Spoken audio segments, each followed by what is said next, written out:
आज हम देखने वाले हैं क्लास 9 की एक्सरसाइज 7.2 का क्वेश्चन नंबर 1।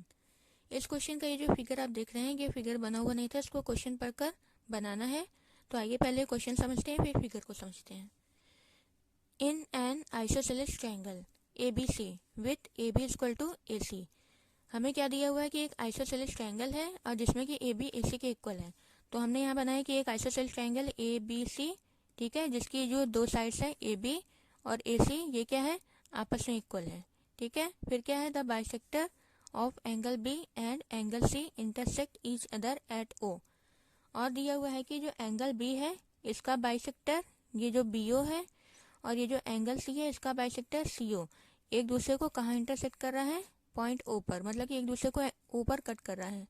बाइसेक्टर कौन सी लाइन होती है, जो दिए हुए एंगल को 2 इक्वल पार्ट में डिवाइड करती है। मतलब कि ये जो लाइन ये जो BO है ये क्या कर रही है, एंगल B को 2 इक्वल पार्ट में डिवाइड कर रही है। मतलब कि इधर का पार्ट और इधर का पार्ट क्या है, आपस में इक्वल है। उसी तरह से ये जो CO लाइन है ये भी क्या कर रही है, एंगल C को 2 इक्वल पार्ट में डिवाइड कर रही है, क्योंकि ये क्या है, बाइसेक्टर है। तो यहाँ का भी पार्ट यहाँ के पार्ट के क्या है, इक्वल है। और ये जो दोनों बाइसेक्टर वाली लाइनें हैं BO और CO ये कहाँ पर मीट कर रही हैं, पॉइंट O पर, ठीक।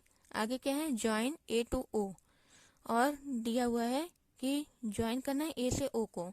तो A से O को यहाँ हमने ज्वाइन कर दिया और ये हमारा फिगर बनकर तैयार हो गया, ठीक। अब हमें शो करना है, देखिए, show that OB equal to OC।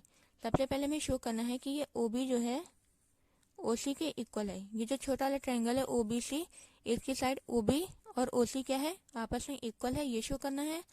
और दूसरा क्या शो करना है कि AO बाइसेक्ट एंगल A, और ये बताना है कि ये जो AO है ये क्या कर रही है, एंगल A को बाइसेक्ट कर रही है। ये जो पूरा एंगल A है इसको 2 इक्वल पार्ट में डिवाइड कर रही है ये AO लाइन। मतलब कि यहाँ का एंगल यहाँ के एंगल के इक्वल अगर हो जाएगा तो ये प्रूफ हो जाएगा।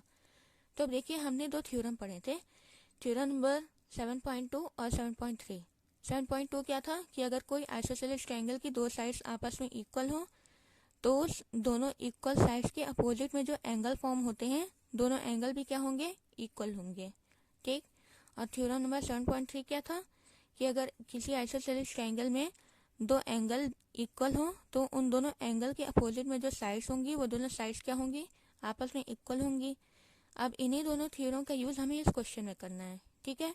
तो आइए अब शुरुआत करते हैं फर्स्ट से, और जो हमें गिवन है उससे हम शुरुआत करते हैं। देखिए, सबसे पहले हमें गिवन क्या है कि AB इक्वल टू AC है। इस बड़े वाले ट्रायंगल में क्या है, AB AC के इक्वल है, ठीक है। तो यहाँ से शुरुआत करते हैं, लिखते हैं since AB equal to AC।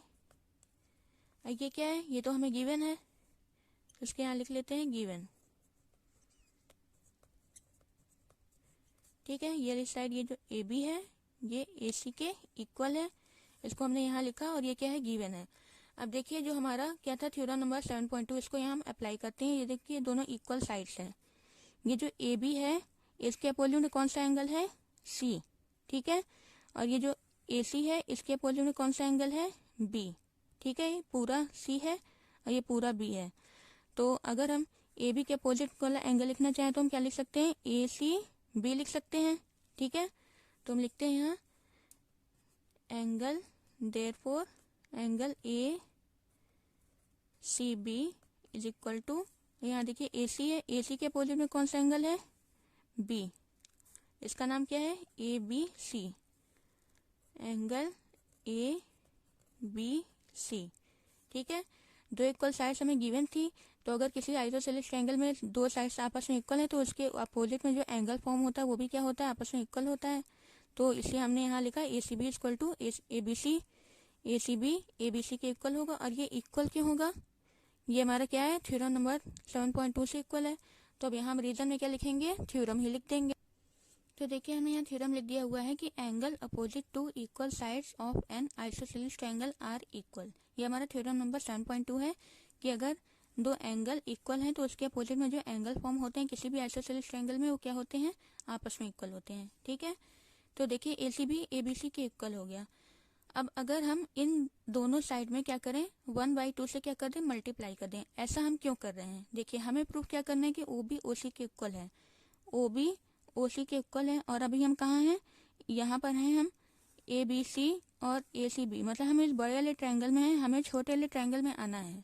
ठीक है, अगर छोटे वाले ट्रायंगल में आना है तो इस बड़े वाले ट्रायंगल को अगर हम हाफ से इस बड़े वाले एंगल को ए बी सी, इसमें अगर हाफ से मल्टीप्लाई कर दें तो ये जो दो छोटा छोटा एंगल है इसके इक्वल हो जाएगा। तो अब हम क्या करें, हाफ से मल्टीप्लाई करें ताकि अब हम इस ट्रायंगल में आ सकें। ठीक है, तो इसमें हम क्या कर सकते हैं, दोनों साइड 1/2 से मल्टीप्लाई कर सकते हैं। ठीक है, तो करते हैं। एंड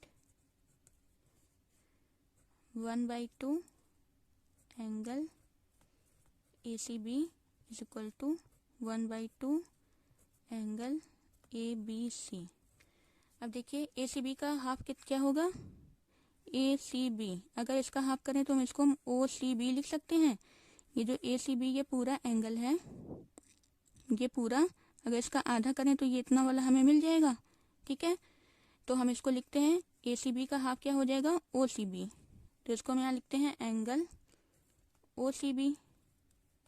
ये किसके इक्वल होगा, ए बी सी का हाफ इसी तरह से लिखते हैं ए बी सी, इसका हाफ क्या आएगा, ये बी सी है पूरा, इसका हाफ इतना हम ले सकते हैं।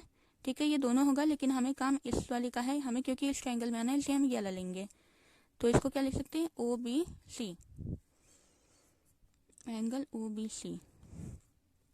ठीक है, तो अब देखिए क्या हो गया, ये ओ सी बी और ओ बी सी आपस में इक्वल हो गया, ओ सी बी और ओ बी सी आपस में इक्वल हो गया। ठीक है, तो अब हम क्या करते हैं, अगर अब हम इस वाले ट्रायंगल में आए, छोटे वाले ट्रायंगल में ओ बी सी में, तो देखिए यहाँ पे भी क्या हो गया, दो एंगल इक्वल हैं। ठीक है, ये दोनों एंगल इक्वल हैं।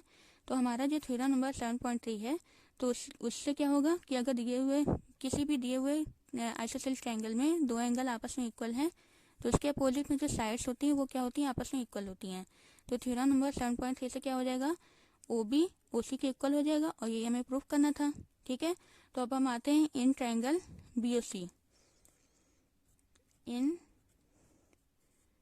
ट्रायंगल बी ओ सी, देखिए बी ओ सी में क्या है, क्योंकि O C B equal to O B C है, O C B O B सी के इक्वल है, तो ओ सी बी के अपोजिट में कौन सी साइड है, ओ बी।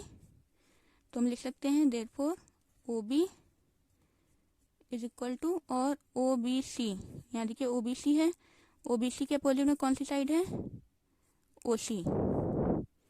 ठीक है, तो इस तरह से ओ बी ओ सी के इक्वल हो जाएगा। क्यों हो जाएगा, ये हमारा थ्योरम नंबर 7.3 है, तो हम रीजन में क्या लिखेंगे, 7.3 वाला थ्योरम लिखेंगे। तो देखिए हमने यहाँ थ्योरम नंबर 7.3 लिख दिया हुआ है कि sides opposite to equal angle of an isosceles triangle are equal, कि किसी भी आइसोसेलेस ट्रायंगल में अगर दो एंगल आपस में इक्वल है तो उन दोनों एंगल के अपोजिट में जो साइड बनती है, जैसे बी के अपोजिट में कौन सा है, ये है ओ सी है, और सी के अपोजिट में कौन सा है, ओ बी है। ठीक है, तो ये दोनों एंगल अगर आपस में इक्वल है तो क्या होगा, उसके अपोजिट की साइड क्या होगी, आपस में इक्वल होगी। और यही क्या था, हमें प्रूफ करना था। तो इस तरह से फर्स्ट वाला हमारा तो प्रूफ हो गया। आज सेकंड पर आते हैं। देखिए सेकंड हमें प्रूफ करना है कि ओ ए बाइसेक्ट एंगल ए। ये ओ ए क्या कर रही है, एंगल ए को बाइसेक्ट कर रही है। बाइसेक्ट करने का मतलब कि इधर का एंगल इधर के एंगल की इक्वल, हमें ऐसा प्रूफ करना है। ठीक है, तो अगर हम इस वाले देखिए, इस वाले ट्रायंगल में देखिए, यहाँ देखिए दो ट्रायंगल बन रहा है ए ओ बी और ए ओ सी में। ठीक है, ये वाला एक ट्रायंगल है और एक ये वाला ट्रायंगल है। ठीक है, अगर हम इन दोनों ट्रायंगल को कॉन्ग्रुएंट करा देते हैं, कॉन्ग्रुएंट अगर ये दोनों हो जाते हैं तो क्या हो जाएगा, ये दोनों इसके करस्पॉन्डिंग एंगल होंगे। ठीक है, क्योंकि अगर इस ट्रायंगल को हम ऐसे पलट के रखें तो ये इसके ऊपर आएगा, तो मतलब ये इसके करस्पॉन्डिंग है। तो करस्पॉन्डिंग होगा तो अगर दोनों ट्रायंगल आपस में कॉन्ग्रुएंस हैं तो ये इसके करस्पॉन्डिंग होगा, तो इक्वल भी हो जाएगा। तो इस तरह से ओ ए क्या हो जाएगा, ए को बाइसेक्ट कर देगा। ठीक है, तो अब हम आते हैं इस ट्रायंगल में, triangle A O B and triangle A O C. लिखते हैं in triangle A O B and triangle A O C. ठीक है, अब देखिए हमें 3 रीजन चाहिए कॉन्ग्रुएंसी के लिए। तो देखिए 3 रीजन कौन कौन से, देखिए सबसे पहला तो ये ए ओ बी और ए ओ सी में क्या है, ये हमें दिया हुआ है सबसे पहले कि ए बी क्या है, ए सी के इक्वल है। ठीक है, तो ये हमें दिया हुआ, पहले हम इसको लिख लेते हैं कि A B is equal to A C. ये क्यों है, ये हमें गिवन है, रीजन हमेशा देते जाएंगे। हाँ, तो ए बी ए सी के इक्वल हो गया। अब ये देखिए ये AO ने OA इसको बोल देते हैं। OA क्या है, इस ट्रायंगल में भी आ रहा है, OA क्या है, इस ट्रायंगल में भी आ रहा है, तो OA क्या है, कॉमन है। OA equal to OA, reason क्या है, कॉमन है। अब तीसरी चीज देखिए, ये जो OB साइड है ये इस ऊपर वाले ट्रायंगल में आ रही है OB, और ये OC क्या है, ये OC इस वाले ट्रायंगल में आ रही है, तो OB इक्वल टू OC, ये भी इक्वल है। क्यों, अभी अभी तो हमने इसको प्रूफ किया है।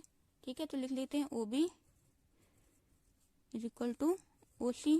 ये क्यों इक्वल है, हमने अभी अभी प्रूफ किया, तो हम लिख देते हैं प्रूफ अबव, प्रूफ अबव। ठीक है, तो हमें अब क्या मिल गया, 3 रीजन मिल गए। जब 3 रीजन मिल गए तो क्या हो जाएगा, दोनों ट्रायंगल, ये वाला ट्रायंगल इस ट्रायंगल के कॉन्वेंट हो जाएगा। Therefore triangle AOB congruent to triangle AOC। कौन से रूल से, देखिए साइड हमने लिया, साइड लिया, तीसरी भी साइड लिया, यहाँ भी साइड साइड साइड, तो ट्रिपल एस से क्या हो गया, कॉन्वेंट हो गया। ठीक है, जब कॉन्वेंट हो गया तो हम इसको लिख सकते हैं, जब दोनों ट्रायंगल कॉन्वेंट हो तो ये एंगल BAO और एंगल CAO क्या होगा, आपस में इक्वल होगा। ये एंगल क्यों होगा, CPCT से। Therefore angle BAO equal to angle CAO। ये क्यों इक्वल होगा, बाय CPCT, क्योंकि दोनों ट्रायंगल कॉन्वेंट हो गए हैं, इसलिए दोनों एक दूसरे के करस्पॉन्डिंग होगा, करस्पॉन्डिंग एंगल होगा, इसलिए दोनों क्या होगा, आपस में इक्वल होगा CPCT वाली प्रॉपर्टी से। CPCT, तो अगर दोनों एंगल इक्वल है, तो अगर दोनों एंगल इक्वल हो गया तो हम बोल सकते कि OA क्या कर रहा है, एंगल A को बाइसेक्ट कर रहा है। ठीक है, तो इस तरह से क्या हो जाएगा, प्रूफ हो जाएगा। तो नीचे लिखेंगे therefore OA AO bisect angle A। ठीक है, इस तरह से हम बोल सकते हैं कि AO क्या कर रहा है, एंगल A को बाइसेक्ट कर रहा है, क्योंकि ये वाला एंगल और ये वाला एंगल दोनों हाफ हाफ है, और दोनों के बीच में क्या है, ये OA जा रहा है, ये OA से क्या हो रहा है, ये दोनों टू इक्वल पार्ट में डिवाइड हो जा रहा है, इसीलिए OA क्या कर रहा है, एंगल A को डिवाइड कर रहा है, और इस तरह से ये हमारा क्या हो गया, प्रूफ हो गया। यहाँ लिख देते हैं प्रूफ।